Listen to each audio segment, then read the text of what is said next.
오기 싫어서 온 사람 하나도 없을 거라고 생각합니다. 어떠한 모양이든 여러분들이 말씀을 듣기 위해 사모하는 마음 가운데 이 자리에 나왔다고 한다면 하나님께서 여러분들에게 정말 이 시간 말씀하여 주시기를 선생님이 뒤에서 여러분들 한 사람 한 사람을 두고 기도하면서 그런 간절한 마음이 있어서요.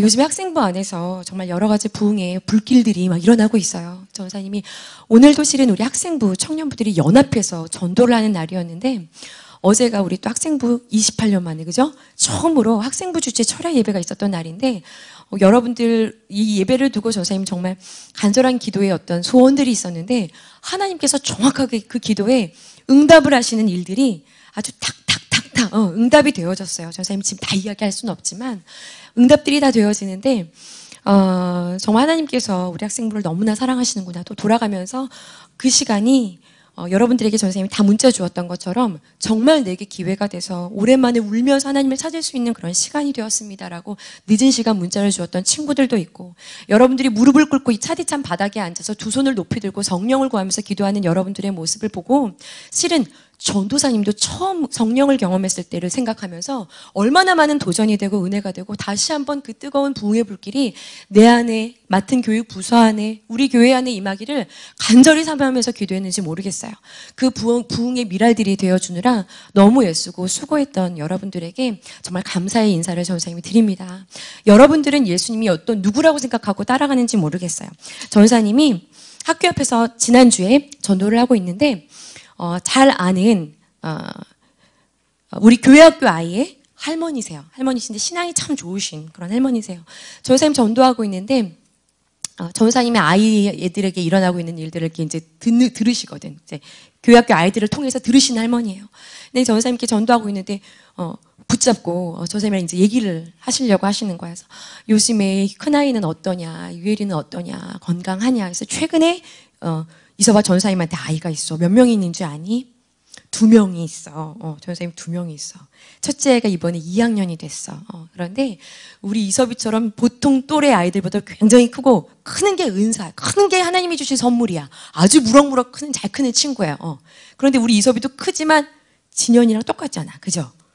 그 아는 지금 중학교 1학년, 그죠? 14살이잖아.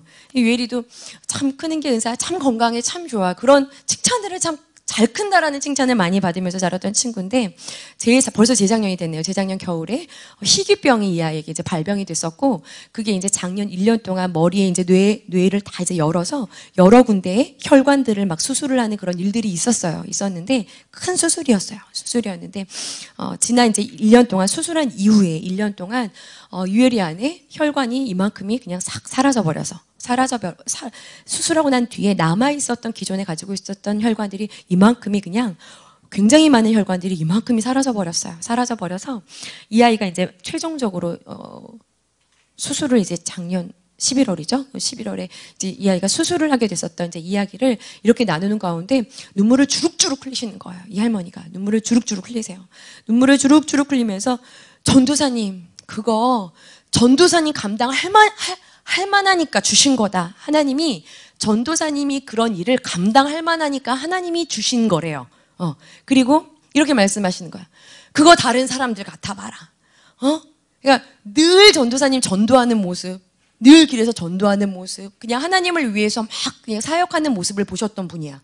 그죠? 그런데 저렇게 하나님을 잘 섬기고 어떤 상황에서도 막 전도하고 하는 사람인데 왜 저런 일이 일어났지? 라고 일반 사람들은 생각할 거라는 거죠. 보통 사람들 같으면 왜 나한테 이런 일이 일어나냐고 하고 그냥 예수 등 돌리고 하나님 뒤로 하고 그냥 하나님을 원망하면서 떠나버리지. 그냥 떠나버리지. 왜 유엘이가 무슨 잘못이 있다고 그런 일이 일어나 하면서 우시는 거예요. 전도사님 한 번도 생각해. 그리고 이제 그분이 가셨어. 왜 이런 일이 일어나? 왜 이런 일이 전도사님 힘내라고 하면서 가셨어요. 그게 지지난주에 있었어요. 전도사님이 그분 가시고 나서 생각했어요. 한 번도 하나님 앞에 유엘이가 그 사건이 있고 나서 왜 나한테 이런 일이 일어났지? 라고 깊이 생각을 안 해봤더라고요. 전도사님이. 왜냐면 하나님은 항상 완전하시니까 나는 그냥 순응하면서 갈 뿐이야. 순종하면서 주어진 상황에서 그냥 갈 뿐이에요. 그런데 다른 사람들은 전도사님한테 왜 저런 일이 일어났지라고 다 생각을 하는구나. 왜 저런 일이, 하나님을 잘 섬기는 하나님이 왜 그런 벌 같은 일을 주셨지? 왜 그렇게 안 좋은 일이 전사님한테 일어나지? 얼마나 힘들까? 나 대신 막 울어주는 거예요. 네. 물론 전도사님도 유엘이가 그 희귀병이 딱 발견되었던 그날을 잊을 수가 없어요. 2년 전에. 벌써 시간이 그렇게 됐네요. 보니까 그 성모병원에서 희귀병이 진단이 딱 내려졌던 그 순간 하염없이 흘러내렸던 눈물이 흘러내렸던 그날을 잊을 수가 없죠.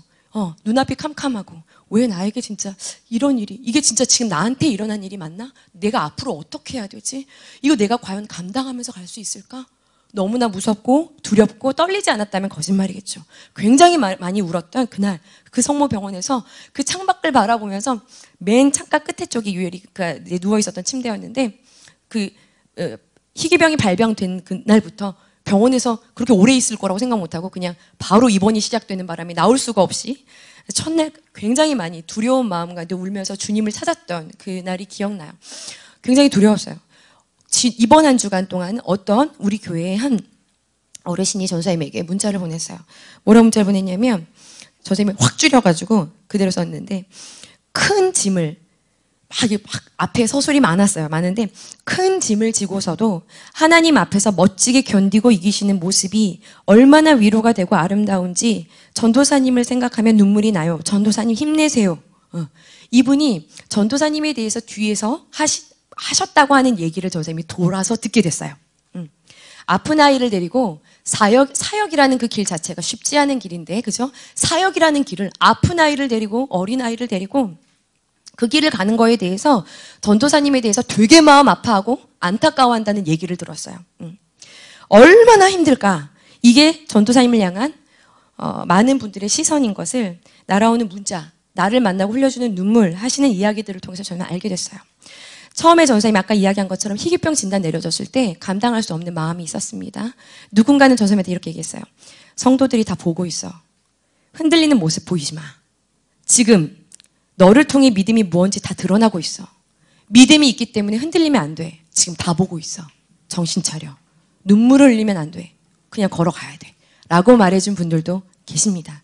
그런데 전사님이 그 희귀병이 딱 내려졌던 그 순간 전도사님을 실상 나를 지탱해주고 전도사님을 맡겨주신 이 사명의 길, 사역의 길에서 흔들림 없이 한 걸음을 계속해서 내딛고 주님 보면서 나아갔었던 이 시간에 그런 이야기들 때문에 저는 견딜 수 있었던 게 조금도 아니었어요. 어떻게 내가 지금까지 이렇게 견디고 있었지? 앞으로 유엘이의 신경이 어떻게 될지 알 수 없고 어린아이도 있어요. 그래요. 하나님이 나에게 맡겨주신 여러분 한 사람 한 사람 유초등부까지 합치면 적어도 나오는 친구들이 60명 정도가 돼요.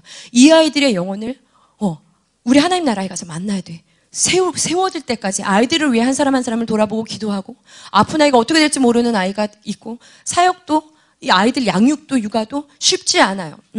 그런데 힘든 길 그런데 그 길에서 흔들림 없이 한 걸음 한 걸음을 내딛을 수 있었던 가장 큰 힘이 되었던 게 무엇인지를 이렇게 생각해 보니까 그게 전사님은 바로 전사님의 어머니의 일생이었어요. 그게 엄마의 일생. 전도사님 여기에 보면 엄마 부모님 이야기하면 가슴이 아프고 저며오는 친구들이 분명히 있을 겁니다. 있을 거지만 선생님 될 수 있는 한 부모의 이야기를 참 전생님이 하지 않으려고 해요. 그런데 오늘도 전생님이 말씀을 이렇게 정리하면서 오늘 그 김신우 목사님이랑도 이런저런 이야기를 나누었는데 여러분들도 비록 나의 부모님이 믿음을 지금 가지고 계시지 않아서 내가 믿음의 아브라함처럼 1세대인 경우가 있어요. 여러분들의 복의 근원인 경우들이 여기 많이 있습니다.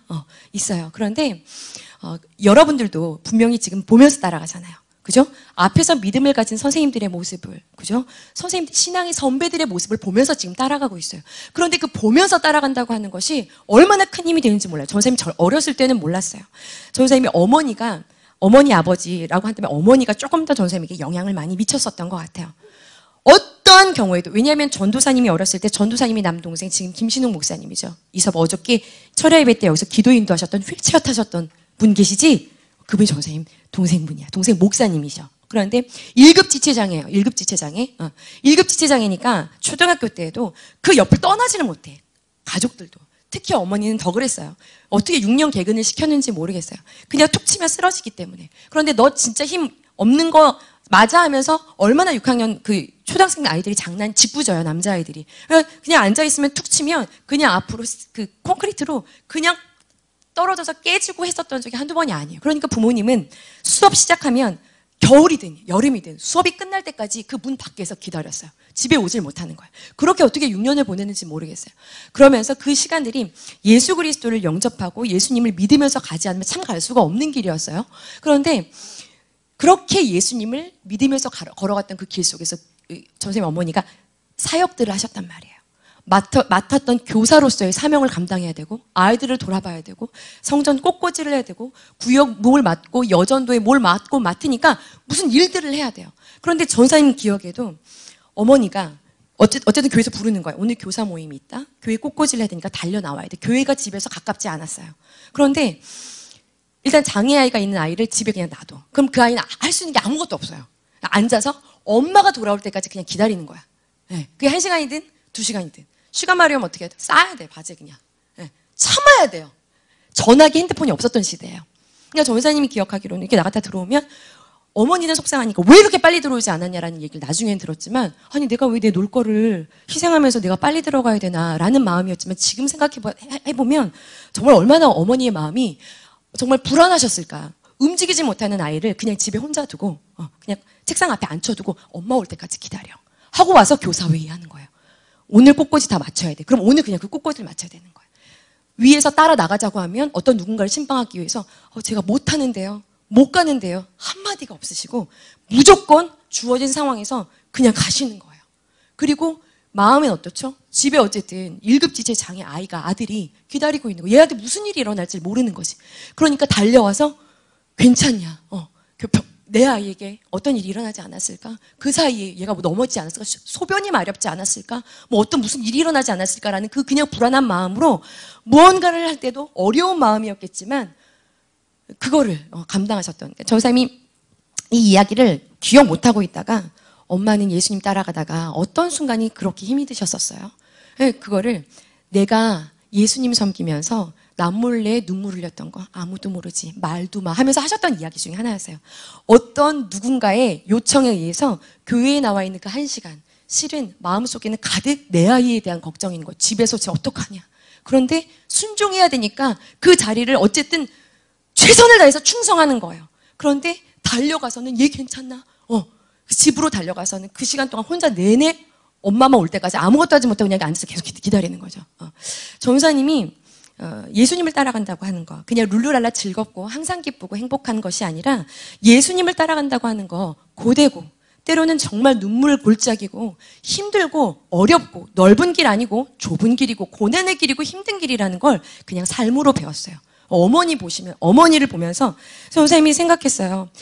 만약에 나에게 내 아이가 여기 히타를 좀 꺼주실래요?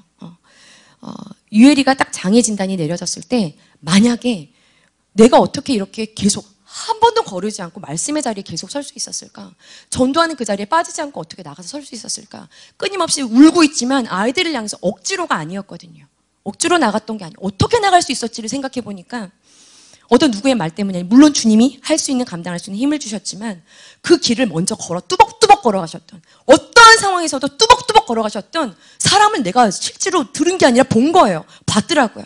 네. 어젯밤에도 선생님 철야 예배 끝나고 늦은 시간 들어갔는데 주무시지 않고 계셔서 정말 너무 감사하다라는 인사를 드렸어요. 부족함이 많지. 정말 좋은 부모가 되는 것에 대한 얘기를 하고 계시더라고요. 들어갔더니 좋은 부모가 참 나도 되고 싶었지. 어머니 정말 좋은 부모셨어요.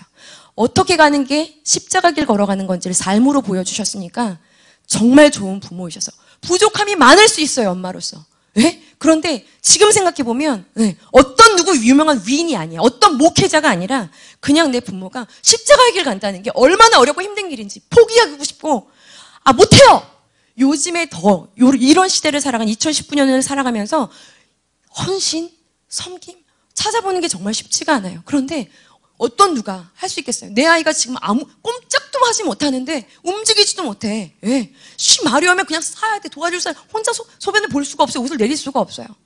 그런데 내가 순종해야 되니까 충성해야 되니까 주님의 일을 해야 되니까 그 아픈 아이를 놔두고 주님의 일을 하고 눈물을 흘리면서 주님의 일을 하고 있는 남들이 보면 미쳤다고 하겠죠.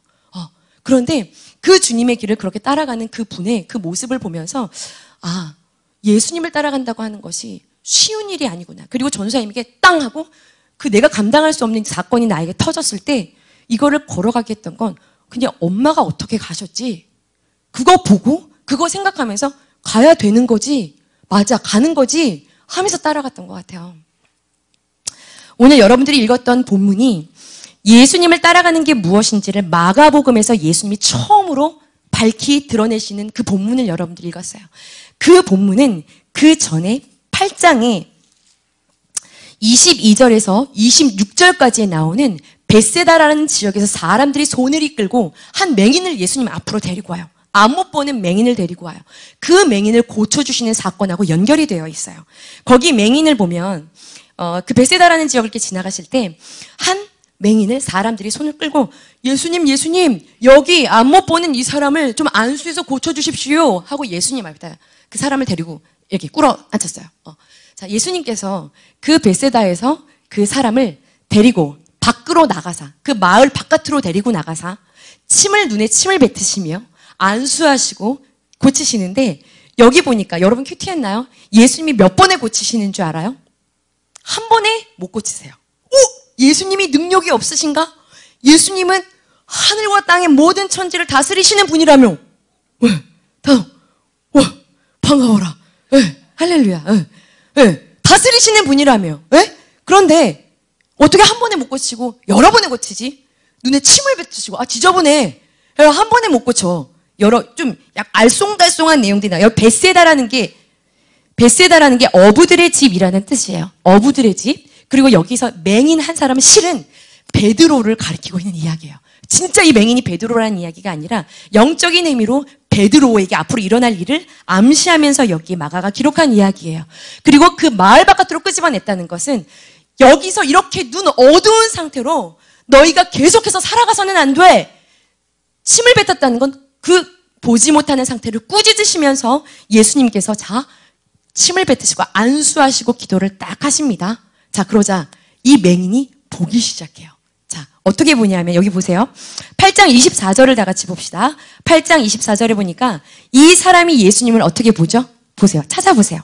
8장 24절에 보니까 이 사람이 맹인이 예수님을 어떻게 봐요? 쳐다봐요. 앞을 보지 못했던 사람이 뭐가 보이니? 예수님을 쳐다봐요. 그리고 얘기합니다. 사람들 같은 게 걸어다니는 게 보입니다. 나무들이 걸어다니네요. 라고 얘기해요. 자, 제대로 봤어요? 잘못 봤어요? 잘못 봤어요. 제대로 눈이 안 띄인 거죠. 사람을 뭘로 봤어요? 나무로 봤어요. 자, 쳐다보고 있어요. 예수님을 그냥 쳐다보고 있는 상태예요. 그러자 예수님께서 다시 기도하시고 안수하신 뒤에 다시 기도하세요. 자, 이제 뭐가 보니? 하니까 이 사람이 예수님을 어떻게 봐요? 25절에 보세요. 주목해서 봐요. 자세히 예수님을 봅니다. 그러다가 점점 눈이 밝아져서 어떻게 예수님을 봐요? 25절 끝에 보니까 밝히 봐요. 자, 3단계. 예수님을 보는 단계가 3단계예요. 쳐다봐요. 주목해서 봐요. 완전히 예수님을 봐요. 자, 이 단계 여러분들 기억하세요. 자, 그리고 오늘 여러분들이 읽었던 그 말씀에서 예수님께서 빌립보 가이사랴라는 지역을 지금 지나가시다가 지금 제자들한테 물어보시는 거야. 말라기 4장을 보면 여기 지금 예수님이 이런 얘기를 하세요. 얘들아, 사람들이 나를 누구라고 하니? 라고 물어보세요. 그러니까 사람들이 뭐라고 하냐면 구약 성경에서 보면 크고 두려운 날이 임할 거래요. 예수님이 이 땅에 오셔서 메시아라는 분이 이 땅에 오셔서 이 땅을 구원하실 그때 크고 두려운 날이 일어나기 전에 하나님께서 먼저 그 메시아 앞서 누구를 보내냐면 엘리야와 같은 능력을 갖고 있는 선지자를 보낼 겁니다. 이게 구약에 되게 많이 나와요. 그러니까 자, 여기서 예수님이 제자들하고 빌립보 가이사랴를 가고 있는 그 길 위에 서 있다는 건 같은 뜻과 같은 마음과 같은 목적지를 향해 가고 있는 그 제자들을 향해 자, 사람들이 나를 누구라고 하니? 라고 물으셨어요. 그러니까 제자들이 여기서 이렇게 대답해요. 29절에 보세요. 28절에 보세요. 세례 요한 같다고도 하고 능력 있는 선지자들 가운데 하나 같다고도 하고 엘리야라고도 하던데요. 자, 그러니까 예수님을 메시아로 봤어요? 아니면 그 전 단계로 본 거예요? 전 단계로 본 거죠. 자, 쳐다봤어요? 주목해서 봤어요? 밝히 봤어요? 쳐다본 거죠. 사람들이 나무가 걸어가네요. 자, 예수를 엘리야로 봤어요. 사람들은 어떻게 보고 있어요? 예수를 제대로 못 보고 있는 거죠. 자, 그렇다면 여러분들은 예수님을 뭐라고 고백해요? 난 밝히 보고 있습니까? 예수님이 곧이어 제자 베드로에게 이 전에 놀라운 기적들이 되게 많았어요. 베드로한테 물으시는 거예요. 자, 그래? 그러면 너는 날 누구라고 생각하니? 라고 물으셨어요. 자, 베드로가 뭐라고 대답하죠? 아주 유명한 대답이야. 자, 보세요. 29절. 뭐라고 해서 다 같이 읽어보자. 시작. 또 물으시되 너희는 나를 누구라 하느냐? 베드로가 대답하여 이르되 주는 이건 성경의 원어에는 없는 주는. 자, 당신은 그리스도십니다. 이렇게 대답했어요. 당신은 그리스도입니다. 그리스도가 무슨 뜻이냐면 메시아라는 뜻이에요. 히브리 말로 메시아인데 구원자, 구원할 자, 우리를 구원할 자. 베드로가 얘기했어요. 구원자죠, 구원자. 그리스도죠. 이렇게 대답했어요. 자, 한번 물어볼게요. 쳐다봐요, 주목해서 봐요, 밝히 봐요. 1, 2, 3. 무슨 단계야? 민호 얘기해보세요. 밝히 봐요. 또 내기 얘기해보세요. 쳐다본다. 예수를 엘리야로, 사람을 나무로 쳐다보는 단계다. 주목 그냥 이렇게 보고 있다. 예수님 어떻게 하시는지 보고 있다. 밝히 예수님 알고 있다. 어때요? 다 똑같습니까? 다 밝히 본다고 생각해요? 근데 예수님은 아셨어. 너희들과 생각이 다르셨어. 네. 베드로가 아따 주님은 그리스도시지 이렇게 얘기를 했단 말이에요. 그런데 예수님이 보시기엔 그래서 모든 것을 여기 보니까 32절 첫 번째 보니까 드러내놓고 말씀하여 이르시되 마가복음에서 처음으로 내가 누군지를 예수님이 드러내놓고 밝히 말하세요. 왜? 얘네들이 눈을 제대로 못 뜨고 있는 거예요. 예수님은 메시아죠 이렇게 얘기는 했어요. 그래서 예수님 얘기하십니다. 그래 얘들아 내가 이제 잠시 후면 엄청난 고난을 당하고 대제사장과 장로들과 종교 지도자들에게 핍박과 버림을 당하고 난 이제 죽게 될 거야. 그리고 살아날 거지. 이렇게 얘기를 했어요. 그러니까 그 다음에 보니까 베드로가 항변하여 이르되 항변이 무슨 뜻이냐면 목 덜미를 잡은 거예요. 이렇게 누가 졸릴까? 졸린 사람 누가 있어요? 아따 예수님! 이게 무슨 말씀이신가? 이게 길에서 자기 옆으로 들어서 예수님을 옆으로 옮긴 거예요. 왜? 누가? 베드로가. 왜 민호야 왜? 끔찍해요? 자, 항변하여가 무슨 뜻이냐면 잡아서 예수님을 이렇게 후린 거나 후리친 건 아니에요. 들어서 이렇게 예수님 놓고 무슨 소리입니까? 예? 예수님 다윗 시대 때 꿈꿨던 12지파의 통일왕국 우리가 꿈꿨던 게 지금 이 로마의 지배로부터 우리를 구원하며 이 가난과 공고함으로부터 우리를 부유하게 하며 먹게 하며 살게 하며 통일왕국 그 다윗이 꿈꿨던 그 통일왕국 우리는 그걸 지금 생각하면서 당신 다 됐는데 지금 거의 다 됐는데 지금 정신 차리세요. 이렇게 항변을 했어요. 누가? 베드로가. 자, 보세요. 쳐다봅니까? 주목합니까? 밝히 봅니까? 뭐야, 어때? 어떻게 보고 있어요, 예수님을? 구원자는 막 입으로는 밝히 보는 것 같았는데 실상 알고 있는 건 어떻게 알고 있어요? 여기 정도로 알고 있어요. 주목해서 보이는. 너무 우리랑 비슷하지 않아요? 여러분들 예수님이 누군지 여러분들 써낸 그 신상, 그 기록카드 보면 다 썼어. 구원은 어떻게 받습니까? 예수님을 믿음으로 받습니다. 예수는 누구신가요? 기름 부음 받은 자 메시아입니다. 그리스도입니다. 다 알아요. 그런데 여러분은 그 예수님을 따라간다는 게 뭔지 알고 있어요? 그렇다면 어떠한 상황에서도 여러분 기도할 때 어떤 집에서 일어나는 오늘 예배 가자. 짜증 진짜 해야 될 게 진짜 많은데 오늘 꼭 예배 가야 돼. 예수님에게 항변하는 친구들. 내 마음에서 격분과 예수님을 따라가면서 짜증과 내가 왜 이렇게 해야 되는데 이런 마음의 어떤 반항들 일어나지 않아요? 베드로는 정확하게 예수님 누군지 입으로 고백했어요. 그런데 예수님은 딱 알았어.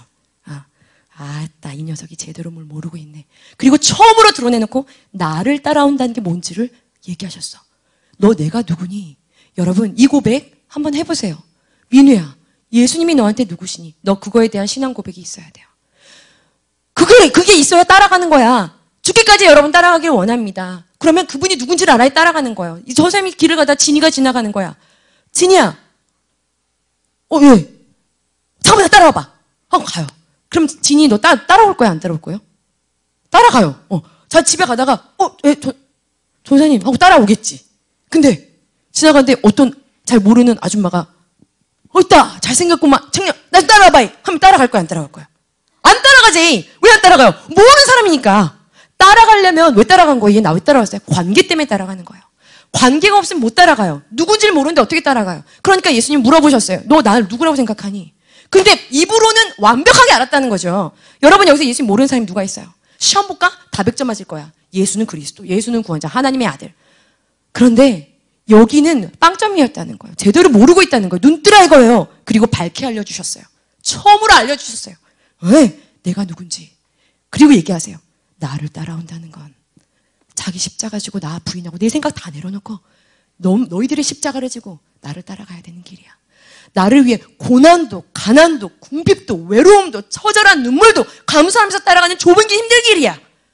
여러분 예수님 따라가는 길 그런 길이에요. 만약에 내가 지금 예수님을 믿기 때문에 힘들어. 멀리서부터 와야 돼. 힘들어. 다른 애들 다 집 앞에 교회 가는데 막 거의 은혜 받는 것 같아. 약간 스쳤어 은혜가. 그 교회인 것 같아. 가야 되는데 멀어. 힘들어. 제대로 가고 있는 거야. 좁은 길이라고 했거든요. 이게 왜 중요하냐면 지금 여기 어디를 가고 있냐면 어느 동네라고 했어요? 27절에 보니까 어느 동네야? 어느 동네예요? 여기 봐. 자, 거의 다 끝났어. 어느 동네야? 빌립보 가이사랴. 이거 무슨 뜻일까? 빌립보 왕이에요. 가이사랴. 가이사 왕이에요. 왕 이름이 두 개가 오늘날의 세종시. 자, 세종시 외딴 마을 차도 한 대 들어가지 않는 곳이다. 맞습니다. 손 들어보세요. 세종시 끝도 없이 집값이 오르고 있는 곳입니다. 아, 저 세종시 한번 사진 선생님 준비하려다가 다 알 것 같아요. 세종시 엄청난 청사들이 다 거기로 다 내려가잖아요 지금. 그죠? 나라의 주요 기관들이 다 글로 내려가. 자, 이 이름을 왕 이름 맞죠? 세종시. 자, 여기는 왕 이름이 몇 개야? 세종시야.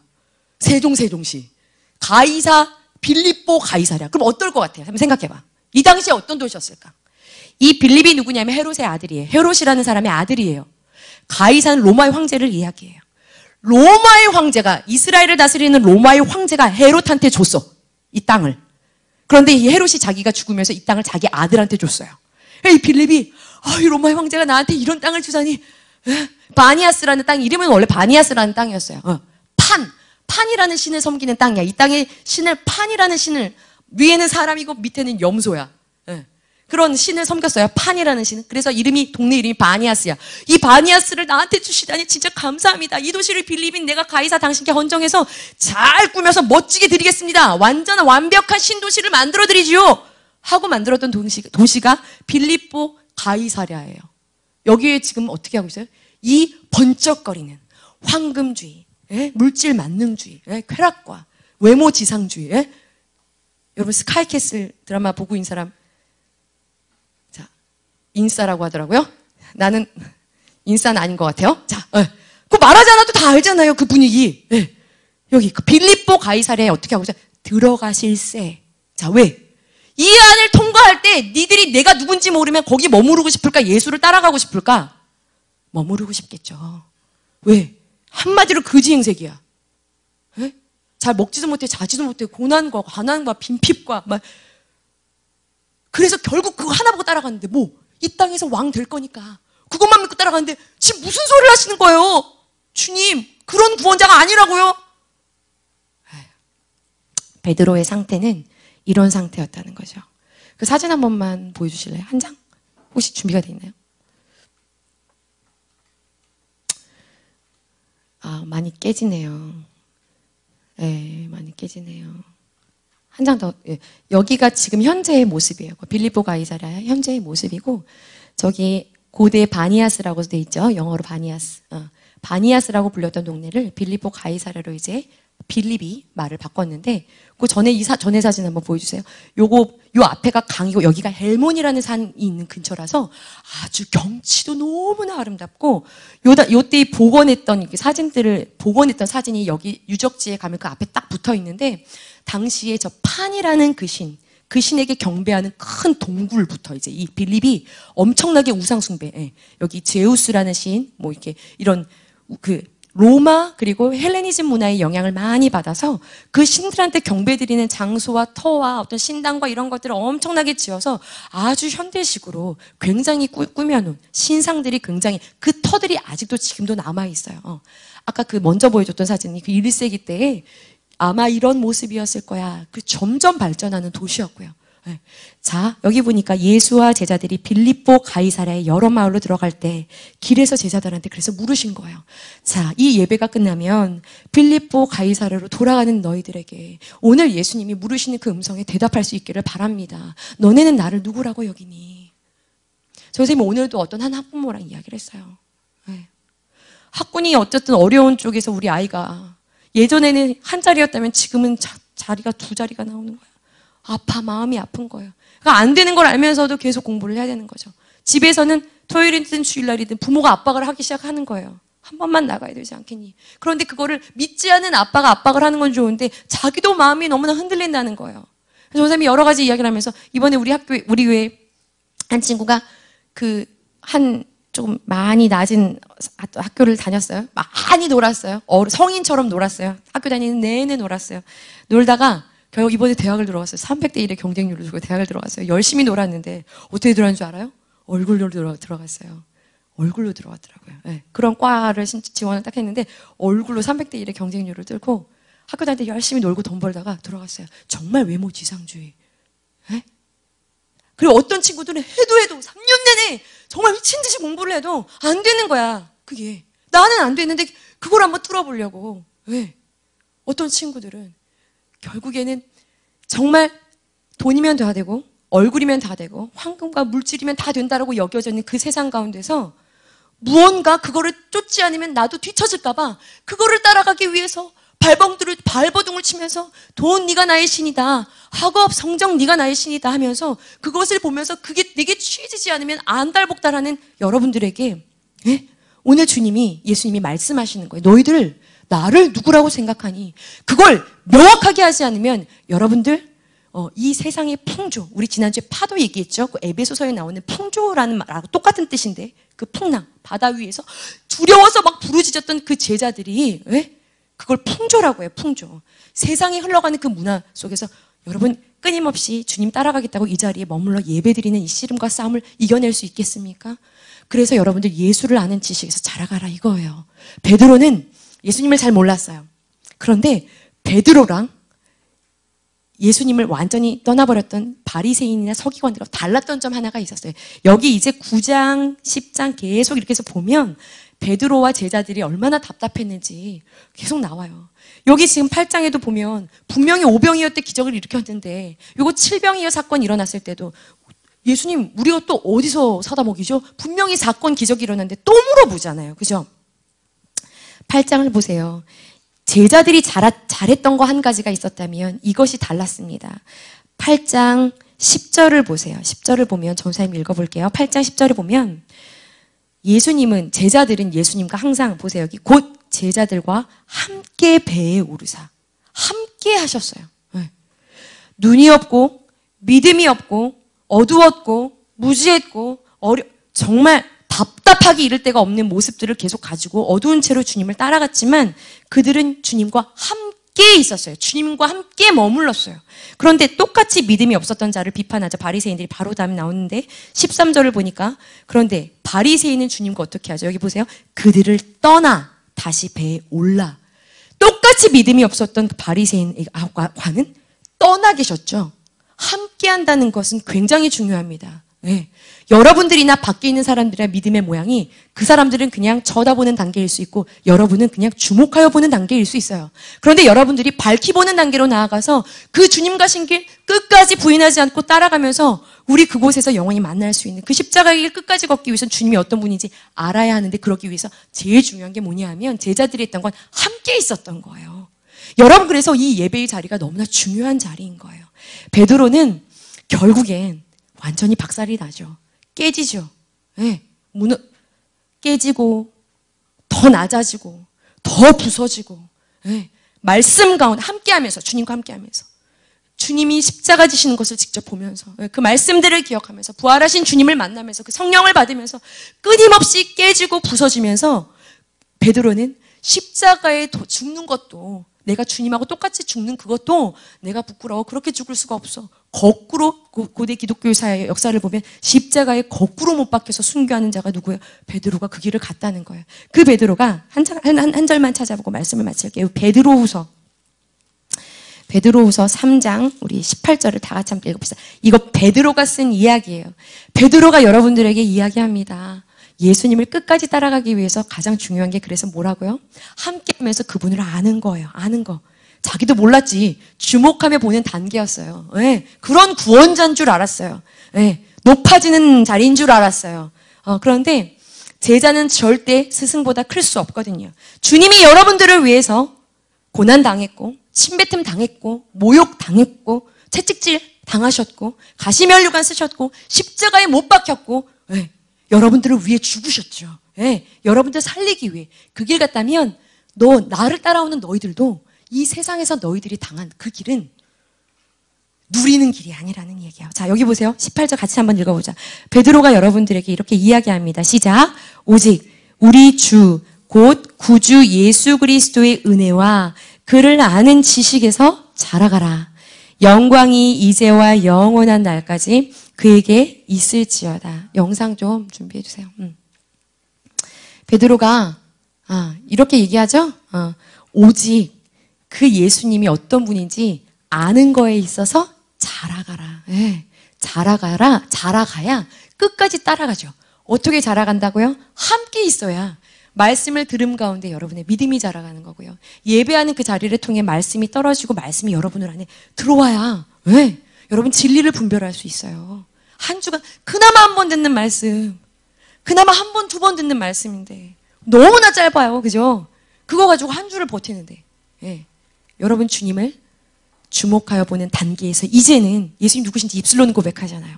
주목하는 단계에서 밝히 보는 단계로 베드로처럼 껑충 성숙하는 그런 2019년도가 되기를 간절히 기도합니다. 요거 영상 좀 보여주실래요?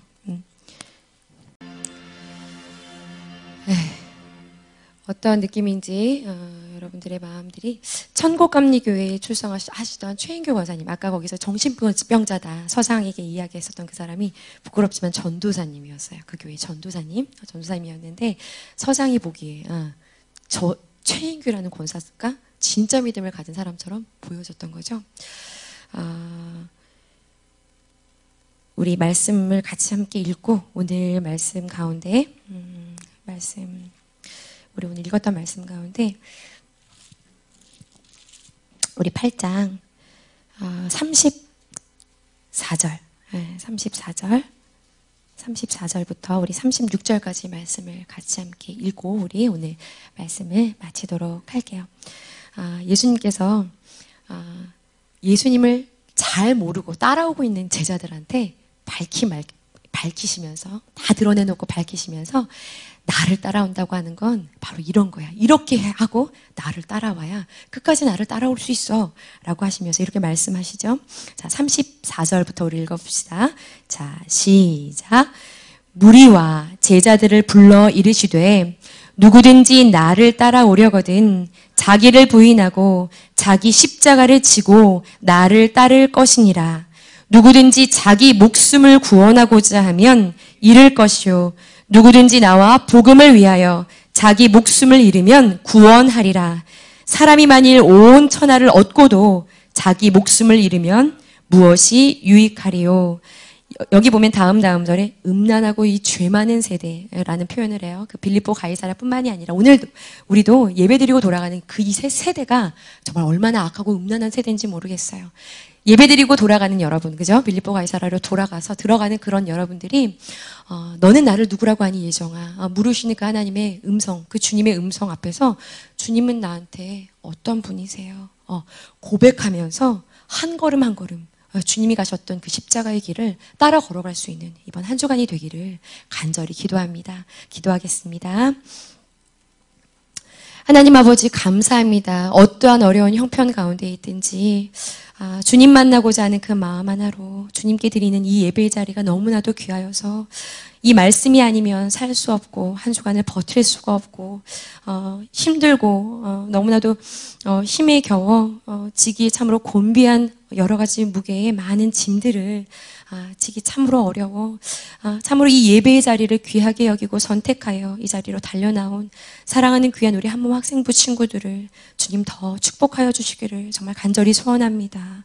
하나님 아버지, 나를 사랑하는 자가 나의 사랑을 입으며 나를 간절히 찾는 자가 나를 만날 것이니라 말씀하신 하나님께서는 지금도 살아서 주님을 간절히 사모하며 주님 만나기를 간절히 갈급한 마음으로 구하는 모든 자들을 찾아오시고 친히 만나주시며 그 안에서 일하시며 주님 따라가는 것이 어떠한 삶인지를 정말 우리 아이들의 신앙의 수준과 형편에 맞게끔 세밀하게 자상하게 날마다 이끄시며 말씀하시며 가르치시는 참으로 좋은 아버지시요 친구이시며 가장 귀한 우리 아이들의 구원자임을 우리 아이들이 하나님 날마다의 삶 속에서 경험하게 하시고 고백하게 하시며 만나게 하시며 더 알아가게 하시며 그 주님과 더 친밀한 관계 누릴 수 있는 우리 모든 학생부 친구들이 되기를 원합니다. 빌립보 가이사랴라는 그 지역을 지나가실 때에 주님께서 베드로와 제자들에게 나를 따라가는 것이 무엇인지를 너희가 분명히 알아야 하며 내가 누구인지를 너희가 분명히 밝히 알아야 된다라는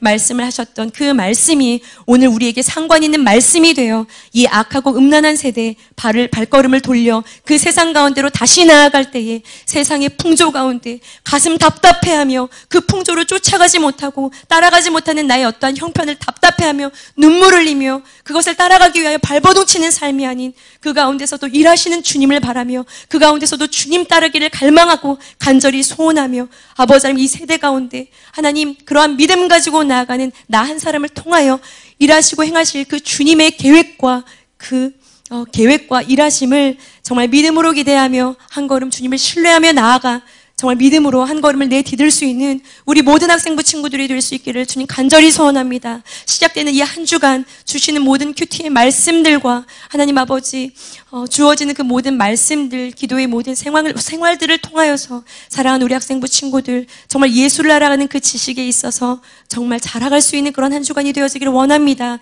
주님과 관계 맺을 수 있는 한 주간이 되어지기를 원합니다. 하나님 아버지 우리 아이들 가난한 마음으로 주님께 구하는 한 주간이 되게 하시고 하나님 정말 주님께만 소망을 두며 그 천국 소망으로 한 걸음 내디딜 수 있는 우리 모든 친구들이 될 수 있도록 붙잡아 주시옵소서. 믿음으로 삶을 살아내는 싸움 가운데 지지 아니할 수 있도록 성령 하나님 함께 하시어서 우리 아이들을 도우시고 주님 이끌어 주시옵소서. 감사드리며 이미 모든 죄와 사망의 권세에서 우리 아이들을 건져내어 주신 승리하신 예수 그리스도의 이름으로 감사하며 믿고 기도드렸습니다. 아멘. 우리 광고를